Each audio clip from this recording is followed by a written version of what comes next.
where they want to go, and or maybe they don't have one. But I think the most important thing is to have fun with the process and relax, and really enjoy the time with your child, because they never even know too, they're gone in a heartbeat. Enjoy the process, and really listen to what they have to say. Not what you want them to do. Make sure they feel comfortable enough that they can tell you what they want to do. Just for instance, Hannah, if you would have asked her sophomore year and maybe even her junior year, it would have been, I'm going to go, and I think maybe biology or some kind of science. And then she was able to open up and say, you know what, I want to go for mom, I want to do performing arts. So we went through the whole performing arts audition, and she's actually in Chicago with performing arts now. So I think the most thing, a couple important things is enjoy it, enjoy the process of the time with your child, and really listen to them, and and just look at all different options, because maybe it's not the one you're going to do, but if you go visit that school, then you can rule that one out. So that's all. Thank you, Nancy. Last one went through this. Does anybody else have something to share with you? Okay, if I say this out loud, that means you all have to hold me accountable. Right over this one. Because each child is different, and I definitely stressed on the first one, thinking, oh my goodness, who's going to want her? She's not a great test taker, but it turns out that she got accepted to all but, I think, one of the schools that she applied to, and me being the first time college parents over applied and over pushed and over everything. So me saying it out loud, when I start stressing on this one, you guys need to calm me down, because I have a feeling I'm in that same pattern mode again, because they're two different kids and their desires are different and everything else. So this is kind of starting all over. But I wish I hadn't stressed, because it all worked out beautifully. And she's where she needs to be, and you could hear it in their voices when they call and they say, oh, I just did a presentation today, Mom, and it went really, really well. And when you start seeing their GPAs and things after not being a great test taker, it's huge to know that they're succeeding and where they need to be. So just allow them to discover on their own, and don't stress. Anybody else? I know some of you are kind of pros at this now. Jen? I don't have a kid going to college. All right. So we're just a few of you. How many of you are here and this is your first student? That's applying college. So most of you. Okay, great. So I wanted to introduce you to our counseling team, our career and college counseling team.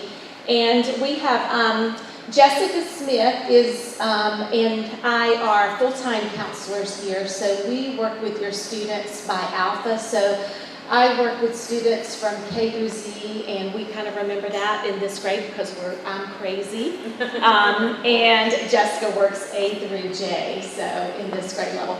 But we do work really well as a team. So when one, she knows about all those students I'm working with, and I know about all the students that she's working with. Cindy Turner is working with us as well. And we meet as a team on Thursdays, and Jen Chapman. Jen helps us with our blog and just helps us with research and anything, as you all know, that Jen does very well. She's a taskmaster. So we all work together as a team, and we meet on Thursdays talking about your students. And we have kid talks where we go around and talk about students, and we'll talk a little bit about what that looks like in a few minutes. So first of all, just wanted to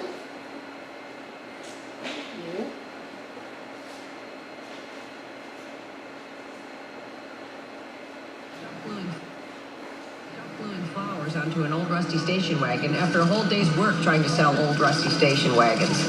Looking good, Frankie. Thanks so much for helping out with the homecoming float. Oh, hey, we're neighbors. not like I can just screen your phone calls, right? You see me in my driveway. So, you ready for Friday? Oh, I'm always ready for Friday. Usually around 9 a.m. Monday morning, am I right? What about Axel? Is he nervous for the big test? Test? Oh, I don't know. He hasn't seemed nervous. My son is a wreck. The PSATs are a huge deal. Wait, what? The PSATs? Darren's been prepping for months. Oh, Sean too. We bought all the practice books. Okay, 57 messages about decorating a float, not one about the PSATs. Just saying. Come on, let's stop freak Frankie out. I mean, the PSATs aren't the only thing that help a kid get into college. That's why Greg volunteered in the golf last summer, cleaning the oil off baby pelicans.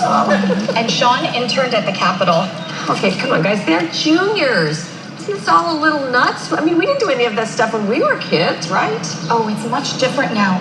Did you hear about what happened to Doug Hornberg? He did everything right. Great grades, community service, nailed his SATs. He applied to 10 schools and didn't get into one. Now he lives at home and works for the city, picking up dead animals. Look, I'm not worried about Axel. It's going to be fine. For all I know, he's been prepping for the test for months. I'm sure he's on top of it.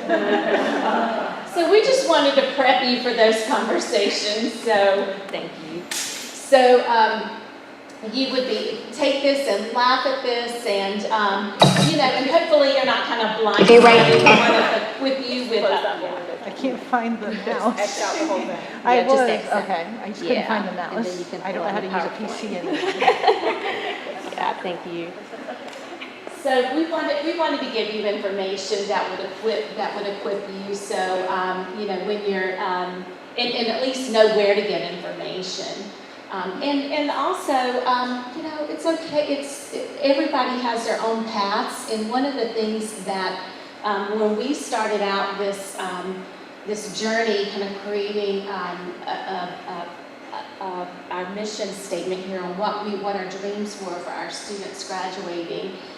These were the core elements that we were looking for. We wanted to make sure that we met kids where they were, not where we think they should go. Because thank goodness, everybody has their own journey, everybody has their own purpose, and everybody has their own paths. And our job is not to put students in a box, but to really find out, really make that, look at the whole wide world and see where it is they want to fit in. And really, we want to take time to see what the possibilities and the potential is. We don't want them to look like, every other student that's, in the North Mech area. We want them to be their own person. And we want them to, we try to work with the students and we talk about it in terms of next step. And I tell students in junior seminar, sometimes we might use the word college, but it's really we're being lazy, but we're really talking about your next step because everybody should search for some sort of education and training outside of school, outside of high school. Now what that may look like should look different for every single student. And it's our job is to show them all the different paths and all the different possibilities with that. And we tell them, we want you not just to find a job and a career, that's not our purpose. We want you to find something where you get up in the morning, just like I know we do in our jobs, where we get up in the morning and we look forward to going to, our place of work. So that's what it's all about. So, sorry for the formatting here. So a couple of ways, there's a lot of information I know thrown at all of you. So a few ways that if you're looking for college counseling information specifically from our program, this is how you find us. We have a page on the CSD Crier. We have our own Facebook page. Anything we post on that Facebook page will also post on the Crier. But if you're looking for a way just to find, sometimes it's really hard to search for information. If you're looking for information from us specifically, you can go on this Facebook page and find that. And that's also on Naviance, on the link on Naviance, so you should be able to find us pretty easily. Jessica and I both have Twitter accounts, so anything that's, if you'd rather use Twitter, anything that we post on Facebook We also post on Twitter as well. Jen is amazing. She's helped us put together a next step blog, and you've probably seen that on the Crier in the last month or so. And we'll continue to, maybe on a quarterly basis, we get together and we'll write posts for that. And it's just giving you current information, things that you might need to know. So you can look at that. We also post our PowerPoints and presentations on that blog as well.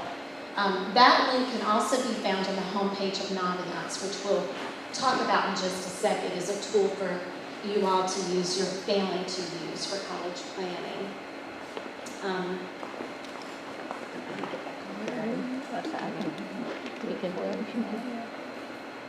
Which way? So, Naviance, how many of you think you might be on Naviance, or you've heard of it and you have an account? Okay, good, I'm seeing some hands. So we have, I know we've tried to reset some passwords, and some of you that have siblings, you remember using it for siblings, and we've been trying to link your accounts so you could just use that same account and be able to pull all your students from that one account. If you don't know your password or don't remember it, or if you say, I don't know that I've ever been on it, just email your counselor, email Jessica or email myself, and we'll send you a link that will help you reset your password, and it'll give you all the information and help you start getting on that. So we would like for you to do that within the next couple of days so we can make sure that all of you guys are up and running. So if you don't think you're on it, just send us an email and we'll absolutely send you that information. Oh, yes. Sorry. I got a code last year that I don't think I ever got on Naviance. Would that same code still work? Or It should, and if it doesn't, just Okay. email us and we'll just reset and send it to you. It's real easy to do. Yes. Did you get to send you? Okay. So everyone should have gotten an email today to the email address we have on file. So it came from probably Family Connection or Naviance. Sometimes they use those terms interchangeably. Check your spam folders. If you didn't get an email from Family Connection or Naviance or Anne Marie or I at some point today. And I didn't send it if they looked like they were already registered. Okay. So So I went back and looked, and if it said they're registered, I didn't want to mess up their password. So yeah, try to get on it, and go ahead. Okay. So if you didn't get one of those emails and you haven't been on there lately, within the past month or so, then email us. But otherwise, you should have one hiding around in hopefully your spam or your main mailbox, if it's still a current email address we have for you. If you didn't have one, then just shoot us an email with the new address that you want us to use. If you have siblings, we didn't want to mess up your account if you already had something working for you. So what we do with Naviance is we in 10th grade last year, we really worked with students in career planning. So they spent a lot of time looking at, they spent a lot of time trying to do some surveys where they did like a Myers-Briggs survey, a personality survey. We spent some time thinking about what's important to them, what their personality is, what kind of people you like to work with, and then we have them going out and doing an informational interview. And our main goal was, we told the students, it's not really to find out what you want to do with for the rest of your life, it's a process. We want you to know how to gather information, because as Nancy said, you may be looking at science, researching fields in the science area, and because of that research, you end up somewhere else. And that's what it's all about. So we spent time last year doing that, and now we're taking that information and we're saying, now that you know a little bit about yourself and what makes you tick, now let's figure out how we can take that information and find out how you would be a good fit, and what kind of how colleges would be a good fit, and which colleges or which programs or educational programs or experiences would be a good fit. So you will be able to find a lot of information in this for the application process next year. You can come back and we'll kind of walk you through what it's like to be a senior and how you'll use that. But this year, in a few minutes, we're going to show you how you're going to use it, how you're going to use it for you guys to share information with us, and then how they can use it as a college search tool and find information about best fit colleges. So this is the link, and again, we'll forward this to you so you'll have that exact link. This is what you'll either get in the mail or what you've already been using. That's the connection. And then one of the things that is really cool that you'll find in this, there's a college tabs in Naviance. And this is our students are on this, will be on this all the time this year. This is where they're going to be. And you can see that our students do go to school, get into colleges and get into programs. So these are the places students like to see this because we try to, we have, they tend to stick with what they know, right, and what they hear. So what we try to do is show them there's 4,000, at least 4,000 schools, colleges around, even in international. We have one in Ireland that is not showing up there, but we have students that are applying and getting accepted in various places. And so you can actually pull up this map. And this is where you can see where students are attending, so you can kind of filter that and see that we have students all over the place. And these are the 20 most popular colleges for our students, and they do tend to be in North Carolina and South Carolina, and a few in Virginia. So you'll be able to see where the majority of our students are. And does anybody want to guess? You might not be able to read it. Can anybody see what the first one is? Yeah, actually it is. It's Charlotte, real close to us. So Charlotte, Appalachian, North Carolina State, Chapel Hill, and Wilmington are the top 5. So 5 states. So I've been passing around a book, and we have a classroom set, so we didn't ask you guys to purchase it this year. We've had enough people that have donated a book, but you can certainly get one on your own. But we're using a book where the first part of the seminar class, the first quarter, students are going to be filling out some inventories and really trying to think about who they are as a learner, what's important to them, and they're going to be trying to answer questions about what would be the ideal, like how far away I want to go from home at this point in time. But we tell them this is just kind of a snapshot. You're just getting started. This is where you are. But we'll be using a lot of this book. It goes on to talk about essays later on, and we pretty much go through. End up going through the entire book, whether or not they realize it or not. So feel free to look through that. One of the things that we do, just to give you a snapshot of what juniors are going to be doing this year, they'll get through. We're getting ready to start the surveys, and then what happens is that. What happens is they will spend some time working on that, and then we'll talk a little bit about the process in just a few minutes about what that looks like. And then we talk about, we'll be doing a resume workshop with them where, in 9th and 10th grade, they've been kind of keeping a portfolio in Naviance of activities they've been doing. Really, it starts in 10th grade. In 11th grade, we'll be really working with them on fine-tuning that and talking a little bit about how to make their resume a little bit more formal. I just sat with seniors today, and they actually printed off their resume in Naviance that they had already done their junior year, and they were actually sitting there and typing in their activities that they were doing, that they had from their resume, and they already had that done. So it was like, and they said, I did not like putting that in all the time. I just hated when we had to do it. But boy, I sure am glad that we had this done because it made it easier. They didn't have to remember all those activities. So we really try to stay on them about keeping that current.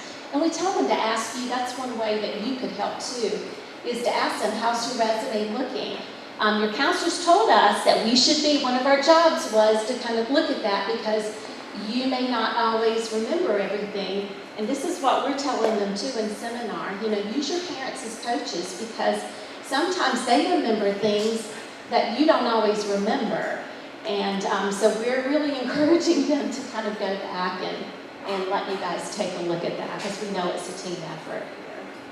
So the second quarter's resume. The third quarter, we really talk about kind of demystifying that whole college application process a little bit.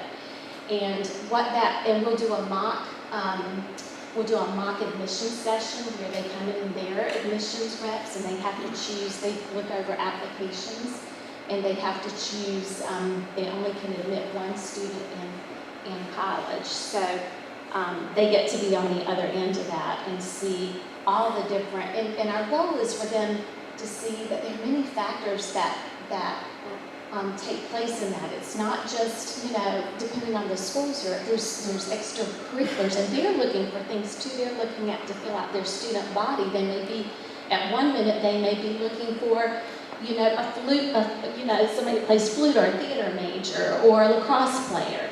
And you don't know if they've been instructed, they've been charged at that moment to look for a particular student that fits that bill. And so there's a lot of things that kind of go into play there. And it's nice for students to be able to see that. And then at the fourth quarter, what we start to do is really start to kind of give them a little, we do an essay writing workshop, because our goal is for them to go home and we'll give them a lot of tips and do's and don'ts with essays and brainstorming and activities. And then we want them to go home and really work. We'll give them the Common App prompts. And over the summer, it's kind of a nice time to sit down and think, write bullets, and really start brainstorming a little bit about what that looks like. So we try to give them the tools in junior seminar.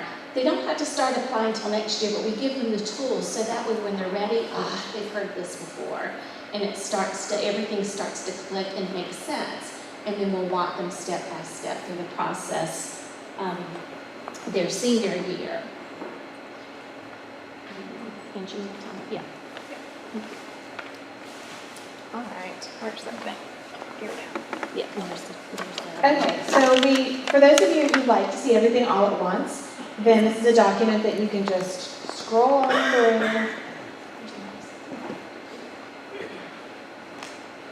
You can just scroll all the way through. If you're someone who's like, just show me what I have to do tomorrow, and I don't want to know anything for next week, then just scroll very slowly through this document. But this will go through, and you'll be able to see, try to screen share here, everything from this August going through college applications next year, to really kind of give you that bird's eye view of everything that's going on. This is going to be linked on that homepage of Naviance. It's also on our live finder, which is on Naviance as well, or on our blog, or all the other places on that first screen where there are many, many ways to get in touch with us. I lost the clicker again. There we go. Okay. Another great thing about Naviance is that it gives students a chance to see all of the schools that are coming to visit us at CSD. We're really, really fortunate. We have probably close to 40 or 50 schools at this point signed up to come on campus to get to know our students and get to know our school. Pretty much every day during lunch there's a college session that students can attend. And so we've been really encouraging students, especially in that junior year, to get out there and go see the schools. It's a really low pressure, low stakes kind of way to get to know schools that maybe you're already familiar with, to learn something new, or to come and visit that school that's from across the country that you just know when you're going to get to go and visit that campus if you don't know about it yet. But coming on campus or coming to that session and just having a chance to really hear from that rep and get to know that school is a really, really valuable experience. So that's a way that they can sign up for that. They sign up on Naviance, and you guys, when you get logged into your parent accounts, you'll be able to see who else coming too. That way you can kind of push them in the right direction if they haven't signed up for one yet. All the juniors are assigned to go to at least one as one of their assignments in seminar, just to kind of get them through the door, but we hope that they go to many, many more than that, because it's a really great opportunity for them. We also encourage students to let us know if there are colleges that they would like for us to invite on campus that aren't already signed up. We're always happy to send out emails and hopefully get different reps on campus too. I know I probably can't even read that at all, but it's just a screenshot of some of the colleges that we already have scheduled. I think most of these have already passed already. But like I said, we probably have almost 50 now at this point, and we're getting new ones day by day too. And some of the words that you can say to your students to try to encourage them, if you know is coming, if they even think they may be looking at that college, they need to show demonstrated interest, because if they decide to apply next year, some things the colleges are going to do is they're going to look and they keep track of if you've attended or not. And, did they come and see me when I visited their campus? Or have they taken time to come visit our campus? Some of your big schools like Chapel Hill and State, not so much, because it's a numbers game. But with them, it's just too much to keep up with. But your smaller schools, for sure. I know, like Elon, for sure, and some of those schools, and some of the liberal arts schools up north, they really pay attention to that. So really encourage them to come with us. If that doesn't work, tell them that the hot lunch is delivered to the classroom, so they don't have to wait in line. Just skip the line. Yeah, it's really high class. Yeah. Or if they sign up and don't really come, then they don't get their hot lunch because it's waiting for them in the room. It's better, to honor your commitments and come where you signed up. So like Anne-Marie was saying earlier, we really do want this to be an individualized path for every student to walk down and walk through in their next steps after high school. So we really do want that to be kind of the driving factor in the surveys they take this year, and the meetings we have with them, and the information we gain from you as parents this year, is to really figure out where they're coming from and what it is that they want to explore in the next steps after high school. We'll use all of that information. I'll go into this big list that could include colleges, could include gap year programs, could include other kind of vocational training, could include service work. Really whatever seems to be where that student is heading, we want to make sure they have plenty of options and plenty of resources for finding that. So to help us figure out what the students are looking for, we've kind of drilled it down to a couple different sessions and a few steps to really try to get to the heart of what they're interested in and what they're looking for. So the first piece is going to be those surveys that Emery talked about they're doing in seminar right now. So through that book read, they're kind of, I like to say, they're learning what they don't know that they don't know yet. So everyone kind of, when you think about college or after high school, you think about, okay, location, I know what that is. I think I want to get far away from here. I think I want to stay close to home. Or I know weather. I don't want to be cold, or I don't want to be hot. But do you know about opportunities for research? Do you know about political climates? Do you know about available internships? And all these different factors that go into what that good fit is going to be for you at a school. And so it's really helping educate them on what are all of those other factors that they might not even know about yet, to help them determine what kind of school or what kind of institution is a good fit for them. While they're doing that kind of survey work, there's a survey for you parents to take too. This is why you need your own Naviance account, and you can't just look over your student's shoulder for this one piece. For most things, that works well, so look over your student's shoulder for Schoology and other things. But for Naviance, there's a junior parent college search process survey. It's a really long title. It's the only one you have to do. It's the only survey, there's some of those words in there. And it really just gives you a chance to share all that information with us. So what are your hopes and dreams for your student? What are some excitements that you have for your student? What are some challenges you think he or she may face? What are some fears you might have? What are some limitations, or what are some expectations that you have? Really just to give us that really great feedback so that we have that piece of the puzzle too when we're sitting down to think about what are some good options for the student.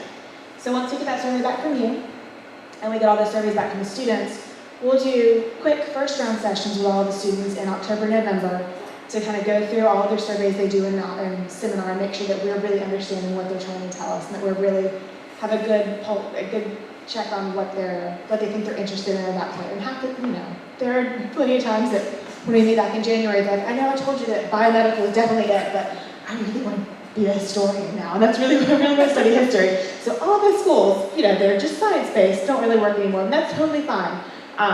But we hope to kind of get to the core of what they're looking for in that moment. And then we, as a team, sit down at a round table, every single student in the junior class. We sit down at a table and literally just say, okay, here's a student I'm working with now, here are his or her interests, here are their hopes, here are what they're looking for, here's some parent input, here's this, here's that.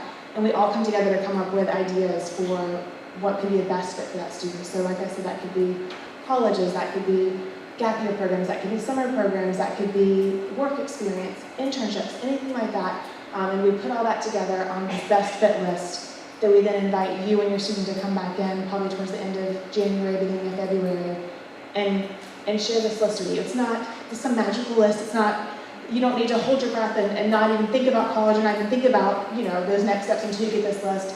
It's just meant to kind of be a jumping off point for, hey, here's some things that we've identified as good fits for you based on what you say you're looking for, or what as a parent you're looking for your student to experience. And so we'll have you all come back and we'll share that list with you guys.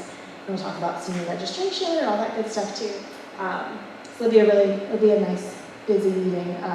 But that's kind of the overview of the college counseling and kind of the best fit list creation and sharing.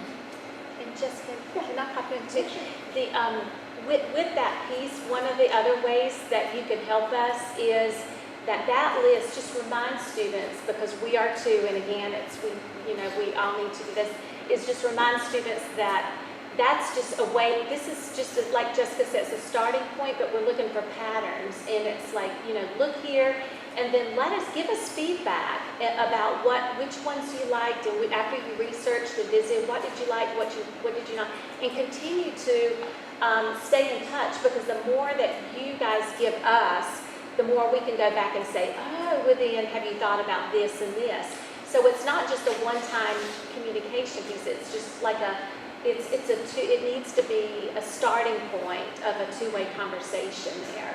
And so, again, like Jessica said, it's not this magical list or golden list, it's just a place to start from. So, and don't wait for that, like go ahead, October, we'll talk about that in a minute, but just definitely start visiting schools before then.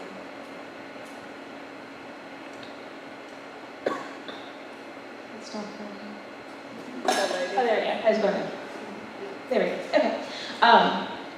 So the next goal that we have for our juniors is to start honing in on where they think they might want to apply. And so they'll do that by doing a lot of research, by going out and really using this time in their junior year to visit schools, to go to open houses, to come to the info sessions on campus, to talk to older peers that are already at colleges, and really just spend this year soaking in everything they can about what could be, what those next steps could be. So that way, towards the end of the year, they're ready to start kind of narrowing down, maybe not to the point where, okay, these are the 5 schools I'm going to apply to, but narrowing it down, okay, these are the 10 schools that I want to think about applying to, and I'm going to narrow it down over the summer. So we definitely don't want them filling out 10, 20, 30 applications, but we don't want to start limiting them too soon either. So we want to make sure that they have the span of this year to really explore greatly, and then that way towards the end of the year they can really hone in on what they're looking for, because they'll notice those patterns. They'll see kind of those similarities pop up in some of the schools or some of the programs that they're looking at.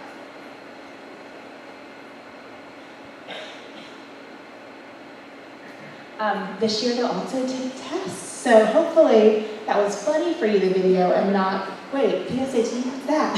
So all of your juniors will take the PSAT next month. They were all so excited to get their study guides last Friday in seminar, and here it is next month. I'm like, yes, it's September now, so October is the next month that comes up. So October 11th, they'll come here. It's a regular school day for them. Well, it's on a school day. They'll only have to come for their tests. There may be some AP review sessions afterwards, so their teachers will let them know about that. But for the most part, they'll come here 8 a.m., take the PSAT, and then they're done for the day. But they've received study guides and seminars, so if your student wasn't in seminar last Friday, tell them to come by my office because I have them up there. But this will be a great baseline for them to see kind of where their studying needs to start for the SAT or ACT. So they took the pre-ACT as sophomores last year, and you all received your results from that. They'll get their PSAT results back, and there's a number of ways that students can study for the SAT or the ACT. A lot of juniors take the test prep course here, and that one preps for the SAT the first half of the year and then the ACT the second half of the year. They also, when they get their PSAT results back, Khan Academy and College Board have partnered up, and they can link those 2 accounts, and Khan Academy will actually give them an individualized study plan for how they do on the PSAT. So they'll analyze their score and kind of say, okay, here are the areas you do really well in, here are the areas that you might need a little bit of reteaching or a little bit more foundational work. So watch these tutorials, do this practice work, and then here's another full-length SAT you can take. And you take that, and then it analyzes your results again. So I think they have 5 or 6 of those full-length tests loaded on there now. So it's a really great free resource for students to be able to work at their own pace. And you also have the option to seek out some private tutoring if you feel like that's, there's like one little area that your student really could use some help in. And we're happy to give some suggestions of people or places that we've had families use and enjoy before. But there's definitely a lot of free resources out there too. Typically, juniors will start taking the SAT or ACT December, January-ish time, so they'll get there if they're, some took the PSAT last year as sophomores, they had the option to do that.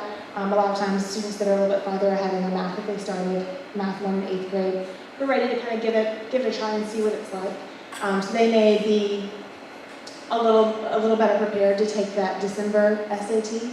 Others might want to wait until the spring to get a little bit more of the coursework under the belt and get those results from their PSAT back and really spend some time digging in to see where they can do some reteaching or some firming up of those skills.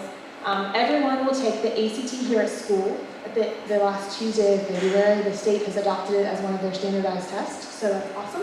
We tell students it's a good thing you have to take the test because it's on a school day, so you'd be waking up early anyway. It's one less Saturday you have to get up early, and parents, it's $50 you have to spend on testing.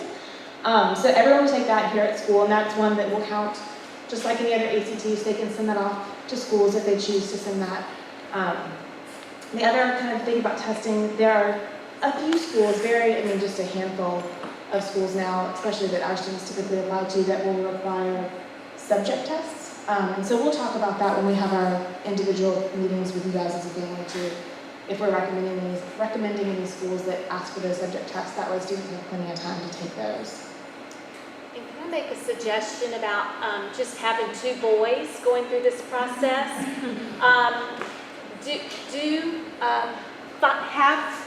We're telling students, have an organizational system at home.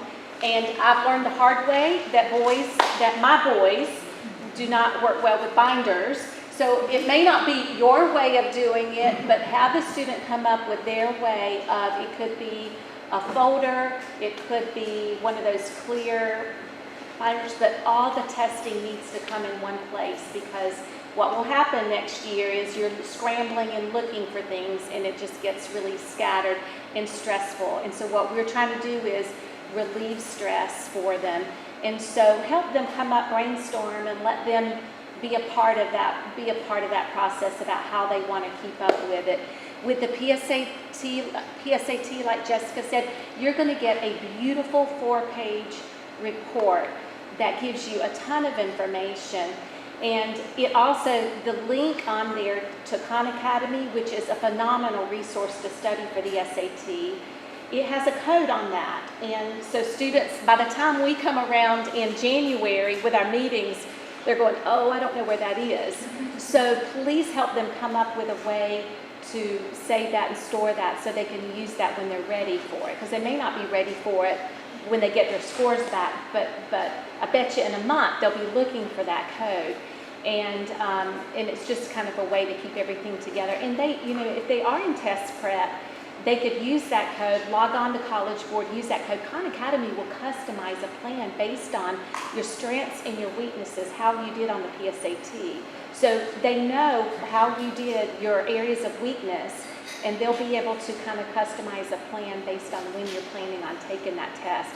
Great resource, but just don't lose the code, and try to have a good system for your student, whatever that may be, to store all this testing information and materials that you'll be getting from colleges. They'll be getting inundated after they take the first PSAT, so they may not want to save everything, but what they do save, just help them come up with a system.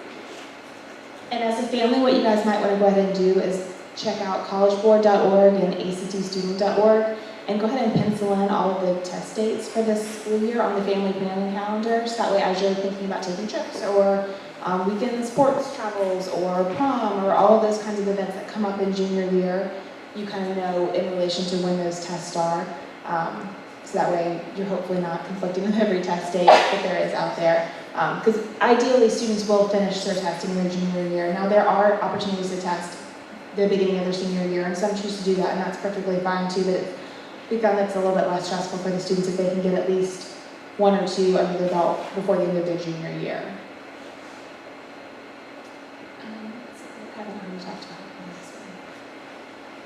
Fee waivers, if you feel like your family could use some help with the cost of testing, just let let Anne Marie or I know. I'm used to talking to students, and let Anne Marie or I know, or have your student come check in with us, and we're happy to give a fee waiver that would give the student the opportunity to take the test 3 times. Oh, Right. they have to have a fee waiver each Oh, time. you take it one time, but then you get free applications for colleges the following year too, based on using a fee waiver on the test. So if that's something that you feel like would really benefit your family, just let us know and we'll talk through that process with you. Can I say something about I'm sorry, I keep interrupting you. The accommodations piece. We get a lot of questions about that with accommodations and you know, testing accommodations, if your student has an IEP or a 504, they should see me, and we're already kind of we should have already identified those students who do that. But not every child that has a 504 is going to get extended time or qualify for that. It's a completely separate program and a process. And it's very, and so if you have any questions about that, just email me so I can kind of walk you through that process. But it's very complicated, and it doesn't, just because, you know, just because a student is struggling with timed test doesn't mean, because all the students struggle with timed test for this test. It's a hard test, and it's a challenge. And so we just need to walk you through that whole process, because it's kind of complicated. When your student does get ready to start registering for the test, having one account is really, really important. It'll save you having multiple phone calls to College Board or ACT trying to get your accounts merged, because we can't control any of that. So we are happy to hand your student the phone and say, here you go, because they won't even let us do it for students. They want to hear from the student on the phone. So if your student took an AP exam last year, if they took the PSAT last year, if they've done any kind of work on College Board, they already have a College Board account. And so I would recommend keeping up with that one and making sure they know how to access that. If they don't have anything yet, and you're not registering for a December test, wait till you get your PSAT results back and let that create your College Board accounts. That way everything is all in one account. You don't have to call and have them merge your accounts together, because sometimes that can delay the process a little bit.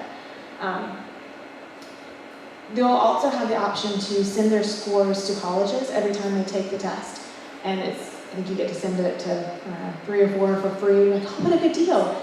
Don't do that. There's no reason to send scores during their junior year. We tell them just to skip over that section. You'll have plenty of time to get your scores back, and you review them and you decide who you want to send them to and which scores you want to send. Because, you know, like Nancy was saying earlier, sometimes the beginning of their junior year, what they think they want to do is totally different than when they get ready to apply their senior year, and why send scores to college you're not even end up applying to. So just kind of remind them to pass over that seemingly great deal of getting to save the $12 for school, and just don't send their scores quite yet. And test prep course, I think I talked about that a little bit already. They'll start with the SAT, really focusing on getting ready for that. We'll move to the ACT in the spring, or winter, I guess, when we come back in January. And then the last part of the year, they spend really focusing on college admission essays. So between test prep and junior seminar, students really get a good handle on what those essays are all about, what they're looking for, and a really great jumping off point to work on them over the summer. That's what they want to do, right? They want to write essays all summer. But we give them all the tools they need so they can write the essays over the summer if they choose to.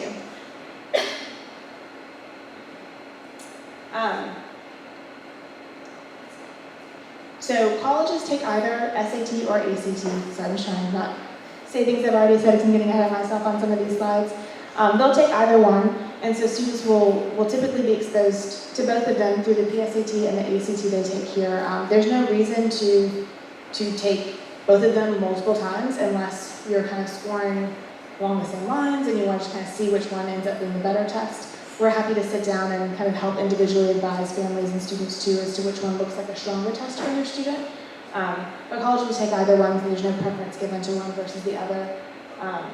Typically, there's a lot of research behind it that 3 times is kind of that magic number. Anything after 3 or 4 times of taking the test, scores tend to dip down. So that could be because of fatigue or not really doing anything different in between. But you want to make sure you're not over testing and just really taking up too much of your time doing that test prep when you could be also visiting schools and doing some research and making sure that you're using all of your time wisely for the whole process and not just planning on that one piece of it. And like I said, subject tests are pretty rare, and we'll help advise that in the spring. Can you talk about the essays, like required versus not required? The essay portion of that. That's, yeah. So a lot of the schools are moving towards not requiring the writing section. So that would be something if your student already kind of knows a couple schools they're interested in, I would go for the highest level of requirements. But typically they only require 1 submission of a test with writing. So they would only have to take 1 with writing, and the other ones they can take without writing.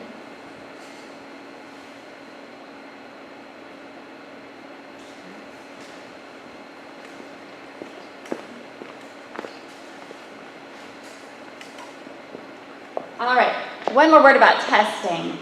These things are stressful, right? You've been through this before. The letters ACT and SAT take on a very new meaning in your family, and there's a lot of stress around this. What I've found in working with students is a lot of, if not most of the stress comes from that inevitable question, what'd you get? Their friends, what'd you get? They're on texting and they're on social media, and they share these scores with each other. And they know they have to tell everybody what they got. It's miserable. It's like if we all had to tell everybody how much money we made, just private. It stresses them out greatly. So I would love it if the junior class parents could all covenant together to not talk to each other, parent to parent, and ask each other, what'd your kid get? Oh, what'd Susie get? What'd Tommy get? Oh, my kid made this. The kids know you're talking about this, and that stresses them out even more. So if you all can just agree, that's private, we're not going to discuss those details. We're not posting a picture of our kid's score report on Facebook. Not you all. Other people do this. You've probably seen it. They're proud, but it makes somebody feel bad. And I tell students, if you ask your friend what he got on the SAT, and he tells you, one of you is going to feel bad, either you or your friend. But you don't want that for you or your friend. So it's just good practice to start out the year and repeat this to your students. This is private, it's nobody else's information. You're all on your own paths, your own different journeys. And it doesn't matter what they got, it's okay. Just, you can say, I did great, and yay. So hopefully that will relieve a smidge of the stress. It won't go away, but it could help a little bit. All right. So I'm gonna close us up by talking about how to get through this year as a team and what everybody's job is. As you know, your job as a parent changes repeatedly as you get older, as your students get older and you get older. And if you have kids in college, you know it'll continue to change again. During this process of college planning, a lot of parents are really confused and just don't quite know what to do. What is our rule? We don't want to do too much. We don't want to do too little. We want to kind of find that right balance. So we're going to go through some different responsibilities. First of all, student. So I want you to know what students are responsible for, and we will certainly make sure they know this through seminar. We want them to take the lead. Some of your students are rushing ahead of you. They're already planning college tours. They're so excited. Some of your kids are going, what's college? I don't want to talk about it. Why are you at that meeting? This is scary stuff. Everybody's at a different place. That's okay. That's super normal. I like to use the analogy of a car. Forgive me if you've heard this before, but you should feel like a car where your student is in the driver's seat and the parents should be in the back seat, cheering them on, encouraging them, giving them some resources and directions sometimes, but not driving. If you find that you're driving and your kid's back on the curb checking their phone, and they're not even in the car with you, you need to stop and have a conversation and make sure you're all in that car together. So we want to encourage students to take the lead, and sometimes you're just going to have to get a feel for that, and when they're more ready to go, talk about this and go on these visits. We expect students to keep up with all college planning materials and events. We expect them to check their school email. We want to train them to do that. This is how colleges communicate with students, so they need to get used to checking their email. For a lot of schools, email is how colleges tell them they got accepted, right? It's not as romantic as the big envelopes that we see in movies that we maybe got back in the day. They get emails, and so some kids, we've seen kids not check their email, and their friends are all hearing back from schools, and they're like, I just haven't heard yet, I don't know. And then weeks later, they check their email, and there it is. This happens more frequently than you would think. So make sure they get used to that. Schedule tours and interviews with colleges. Not so long ago, they had to pick up a phone and actually talk to someone to schedule an interview. Now it's just a few clicks on the website. So a good idea is to have your students schedule those, to really put it in their hands and say, here's the dates we can go, find it online, register, let me know what time the tour is, and walk out of the room. And make them do it, and they feel some more ownership of the process. We expect them to listen to recommendations from others. You can laugh, but sometimes they don't. You know, the great irony of adolescence, when they need your wisdom the most, they won't or can't hear it. When they need to hear all the wisdom you have from your journey and how you got to where you are and mistakes you've made, they do tune you out. But we encourage them to listen to what other people are telling them, not just parents, but friends, mentors, other family members. We encourage them to take their college research seriously. They will, of course, get on Naviance and put in Stanford and put in the University of Edinburgh in Scotland. And they'll play around with it. They all want to go to California and Hawaii. They're going to look at that. It's okay. But we eventually do encourage them and expect them to get to a serious point with this. Start essays and activities list in seminars. Seminars are not study hall. It is not optional. It's really a serious time where they're getting college application work done during the junior year. I think parents are often shocked at how early in senior year these application deadlines come. Today's the 12th of September. We have many students that are finished, seniors that are finished with their applications. It happens fast, so October 15th is the first deadline. It's helpful if they've used junior seminar and they've gotten some of this done. And of course, be the strongest student that can be. Very helpful. So what is your job, parents? You're already doing one of them, attend college planning events and individual sessions at school, so thank you, check one. Be familiar with the CST Crier, the Next Steps blog. We do put articles on there, so please be checking on that. You can help your student plan campus visits and attend them with your student. You are, of course, the investor of this adventure, and you do need to be there. They will want to go without you and spend the night with their friends that are in college. Go on the tour with them. Definitely get that official perspective. Inform students of limits on cost and location. A lot of parents like to put off this conversation as long as possible. It's much more fun to say, go wherever you want, honey, we'll figure it out. But oftentimes in the spring of senior year, when they've gotten into where they want, and you see the price tag, it's painful to have to say, this just doesn't make financial sense for us. It's much better to start those conversations now. Don't keep them in the dark. They need to understand some colleges are $20,000 and some are $70,000 a year. And there's a big difference in that. So start those conversations, bring them into kind of how much you feel is reasonable, and we'll of course talk about scholarships, but keep them in the loop on that. If they think they're going to California and you know they're not, start telling them that so they don't spend all their time in seminar researching the UC system, which some of them get to be experts on the University of California system, and their parents aren't going to pay for a plane ticket out there, so there's a problem here. And that's where that parent survey can come in really handy, because that's a perfect example of you being able to share information with us, so when we hear that, so we can help guide them. Mm-hmm. So if you share with us, we've soft enough way for in-state tuition, and anything beyond that, they've got to get scholarship cores. That's helpful information for us to know, so we can kind of, because we know what those costs are and what that would look like for the child. So it's really helpful to share with us ahead of time. Yes, that survey is so important. When we get down, we roundtable students, we find about 1 in 4 parents have not filled out the survey, so we're just going on what we think. but it'd be so great if everyone would fill that out. We'd do much better lists. If needed, begin researching the financial aid process. We'll tell you in a minute about an opportunity next Tuesday for you to go hear from the Davidson College financial aid officer. And of course, encourage and support your student. They're a little bit scared, just like you. They're a little bit excited, just like you. They may or may not tell you all their feelings, but be there with them, encourage them, and support them. There's a great book that we recommend called Admission Matters. So if you're just really into this and want to feel more comfortable and competent in this, that's a great resource. And then what do we do? Besides talk a lot, we provide information for resources to facilitate the college planning process. We get to know each student. We really spend a lot of time on that, getting to know each student and the individual interests and goals. And then we make individual recommendations for each student. And we're available for families for questions around the process.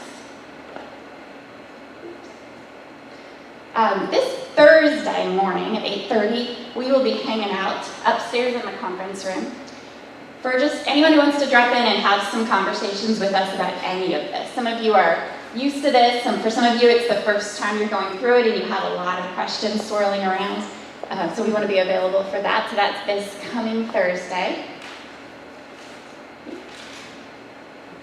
And then as I just mentioned, next Tuesday, Davidson College is offering a free workshop, the financial aid workshop with David Galinas. He's the director of financial aid at Davidson.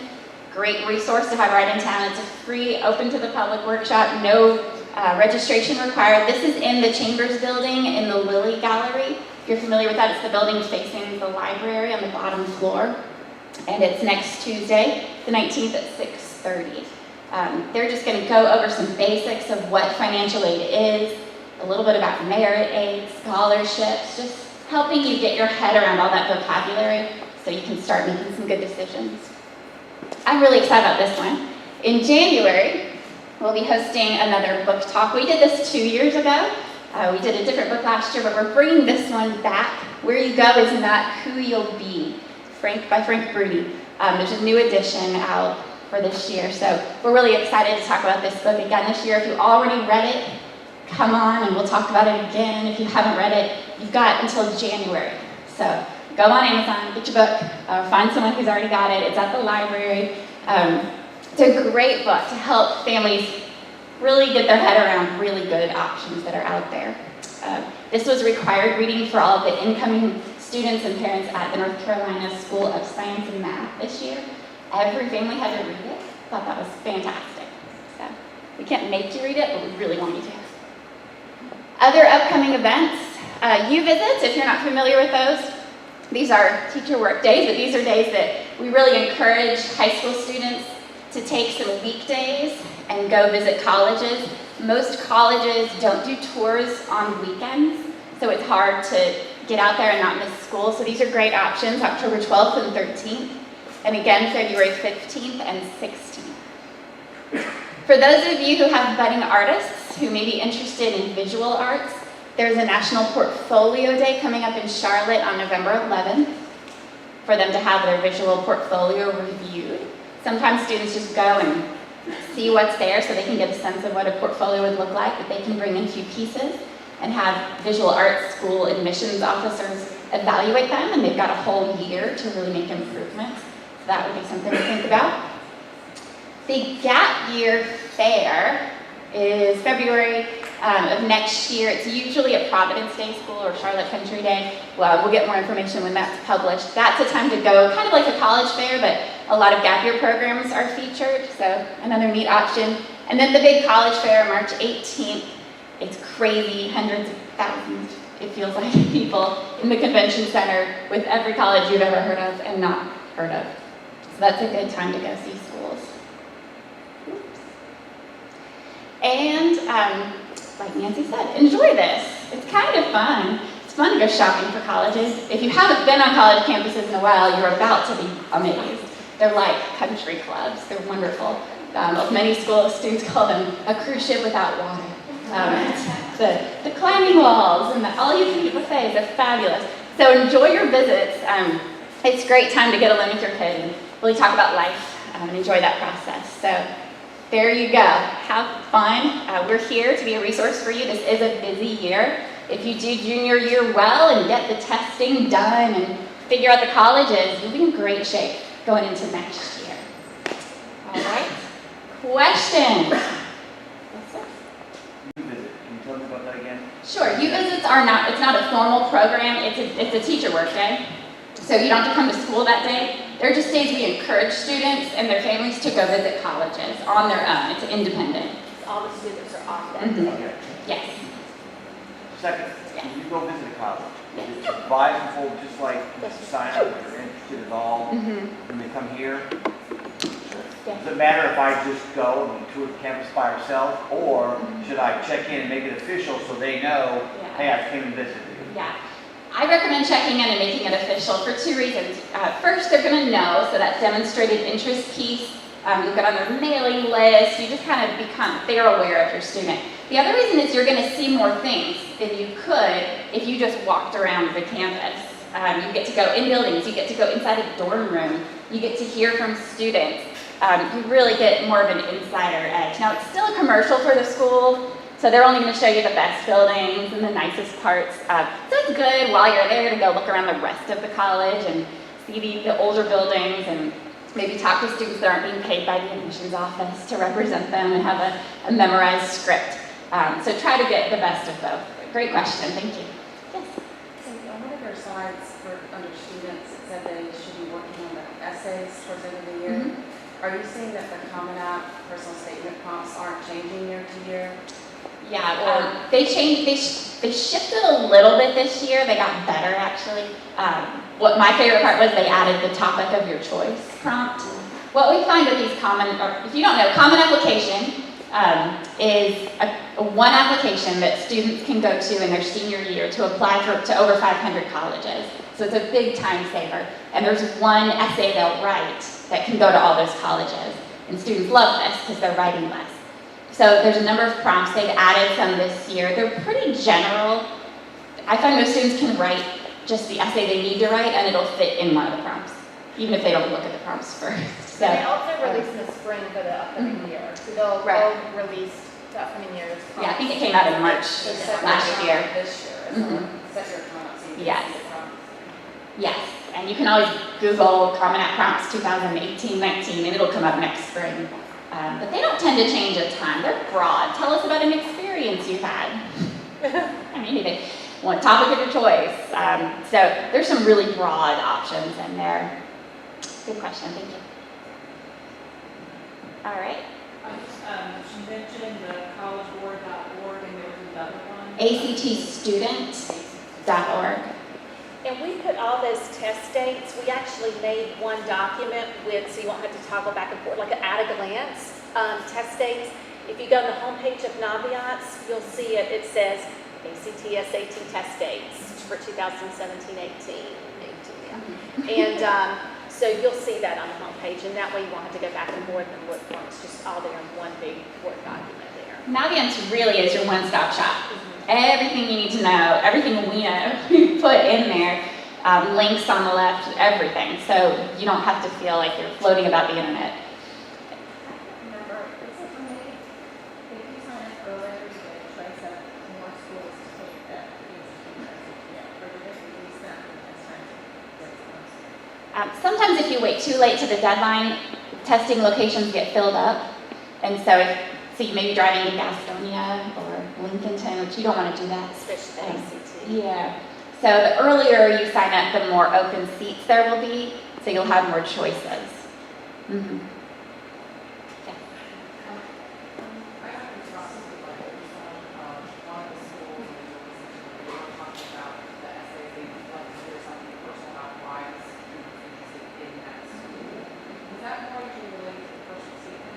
How much testing is it? Because we did not check on that. We just did the individual thing, which I think kind of call, but the next time around we need more applications to do. So when does it help to really not do the Common App? Is there a difference or is it not really matter? Colleges don't have a preference on which application you use. It's like paying with Visa or MasterCard. They don't care. Just pick one. So they're all the same in the eyes of colleges. The main essay will go to all the schools, so you can't customize, that would be awkward. But the Common App has a supplemental section, and that's where you're going to find the "Why do you love us?" questions.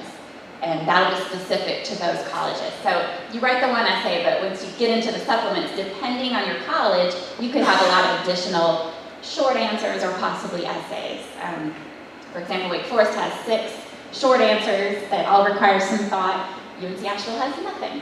So, it just depends on the school we're looking at and what they're asking. But if they don't ask why do you love us, there's really nowhere to put that. Doing some research on the internet, it's a little difficult to find out which states or schools provide reciprocal in-state tuition. None. I know in the southeast or North Carolina it's not in there. Yeah. So there's no particular schools or states that do any of that. Because North Carolina doesn't do it for anyone else. No, that's a common question that parents have though about reciprocal tuition, and none of them do that. Some schools offer out-of-state merit scholarships. If you're thinking about South Carolina specifically, for certain students, they will offer quite a bit of money or waive the out-of-state tuition difference for students that are qualified. But they'll do that for a student from Texas or Alaska. It's not just North Carolina. So there's nothing special about us. North Carolina doesn't do anything like that for anybody outside of the state. So our kids don't get special treatment anywhere else. So rather than looking for that reciprocal keyword, out of state, usually with hyphens, is a good search term to use when you're either looking on individual schools' websites or just doing a big Google search. That out-of-state scholarship is a great way to search for those. And part of the process is that, some of those scholarships and merit money are, really based on, your grades. It could be based on test scores. And so a lot of times, what you want to do is making sure if you really need merit money to help outweigh the costs for a particular college, you want to make sure that you're on that upper 25th percentile in test scores. And this is very generally speaking, but usually if you're in that upper 25th percentile in test scores and grades and such, for that particular school. And we're showing the students a little bit about how they find that, and we can kind of show people how to find that information in the Q&A session too on Thursday. But the students will be able to show you how to do that. There's tools in Naviance to figure that out. And that's a good way to help find that right fit if you're really relying on merit money for out-of-state schools. So some schools, I have found that they do put importance on a kid's grade, in the sense that they're ranking, rather not just ranking, they're ranking their class in their school. But somehow I have not received for CSD ranking of our kids. Right. We don't rank. So how do we address that, or how do you guys as counselors advise us to address that for top-notch schools like Duke or whatever? Right. If they want to know the rankings, what do you do? Colleges have been forced to not care as much about that because about half the high schools in the country don't rank anymore. None of the privates and none of the charters around here, except like Norman Charter. They're the only ones. But the other ones don't rank. CMS is actually in conversation about doing away with ranking. So that's really becoming more of a trend in the country. And so colleges aren't getting that data point anymore. And so they have a school profile where they know average GPA, they know average test scores for the class at the school, but they don't know exact ranks. And so if schools provide that information, they take that into account. If schools don't, they just use all the other information that's given. There's no penalties for not providing information. They just use the other information that's provided to evaluate the student. Right. It's one of the options on the application. They can check a box that says, my school does not rank. And that's what they check. It's not disadvantaged. Nope, it's never held anybody back. Yeah, Canon doesn't rank. We were with Chapel Hill yesterday, and they said, we don't even look at ranking anymore because, you can have 10 students that are number one, and or that, of the class, and it's just, you know, the difference between a 4.4567 and a 4.4566 really, you know? And we don't want our kids playing that game. We don't want our kids to sacrifice doing the things they're passionate about, things that they love to do, just to game a system. And in schools, you know, we tell schools, we were sitting at the table yesterday talking, and they really like that we don't do that. So they appreciate that we don't, you know, play that game. And most of the prep schools, like big fancy prep schools in the Northeast, don't rank kids anymore. So, so they really don't do it. When you make recommendations to the student, what's the foundation of schools that you base that off of? Obviously, you probably have, you show the dots up there, you've got familiarity with people that's been accepted. You probably don't know every school. I mean, what's the foundation of schools? Our combined knowledge of schools. I mean, we visit like crazy people. Yeah. How many schools have you visited? Almost 200 colleges. I've got 4 more coming out next month. 100 or so already. And yeah, so we get out there, we go visit schools, we do research online. And they come here too. We do bus trips. Yeah, we spend a week and a half on a bus. I'm going to Bucknell, Drew, Lafayette, and Muhlenberg next month. So, kind of random. So if a student has a desire to go to a specific school, obviously you'd be able to say, okay, what school is that? And say, you probably pretty quickly go, this school is similar in style, culture to make an assessment that might be a good or bad one. Right. That's what we do. With that said, we also tell students that there are just 4 of us here around this table, and they may have an aunt or uncle that may say, you seem like you would be a good fit for that, and absolutely you should research that, but also use us as a resource because it may or may not be a good fit based on the information they shared. But they should look at a lot of different resources because there are so many great colleges out there, and we can't list them all, and so, but we can look for patterns for sure. Any more questions? And I will say they do, those California students. Oh, yeah. They do, let them look. This is the time, let them explore and let them, because if you can do anything to get them just excited about the process, let them go for it. They tend to kind of pull, when it gets closer to the time of applying, they start to filter that out for themselves and say, maybe I don't want to go that far away from home. And, if I can't even go and afford to get on a plane and go visit, then it's going to be hard for me. They're going to have that dialogue with themselves, but we try really hard to just get them to like window shop right now and just explore. And then as the year goes on and we get more information from them and they evolve, we can start to kind of narrow things down. So we try not to shoot them down too early, but we do at the end of the year start to help feel, kind of funnel it a little bit. You say most colleges do not do school visits on weekends. So is it customary for students that are seniors here, maybe late in the junior process, to miss some school to do those things? If they fill out an educational release, we have some forms up front and let us know in advance. They can do that. I will say, just a word of caution as a junior, the open houses, you will see if you go on the website, you'll have open houses, and they can be a little bit overwhelming. Like I would always start off with a college visit first, and then as a second visit, maybe do an open house, because the open house can give you a lot of really detailed information. And you may have a student that loves that and thrives on that, but it could be, it's more specific, detailed information.